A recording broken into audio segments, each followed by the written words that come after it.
was the moment the world pledged to keep global warming well below 2 degrees Celsius. But making the promise to stay at 1.5 degrees pre-industrial levels was the easy part. It took years and many disputes before a rulebook was agreed on. It was finally at cop24 in Poland when countries hammered out the guidelines for how everyone reports their emissions and tracks progress. But there were tensions over who should do and pay more. Fast forward to 2021 in Glasgow, Scotland, cop26 called for the phasing down of coal. The first time coal was singled out, and there was a breakthrough on global carbon markets, but no deal on climate finance.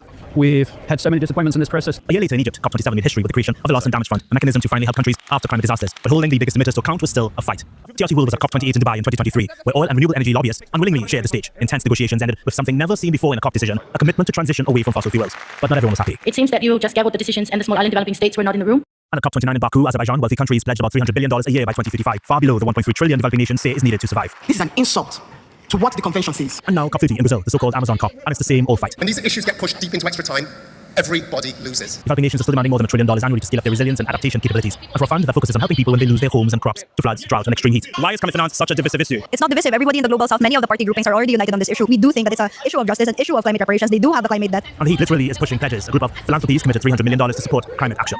Brazil is also promoting its $125 billion tropical forever forest facility meant to reward nations for keeping trees standing. So because those payments rely on investment returns, critics feel they could become another market-friendly tool that ends up helping investors more than the vulnerable communities it promises to protect. We're going to be in TRT World, Belém, Brazil.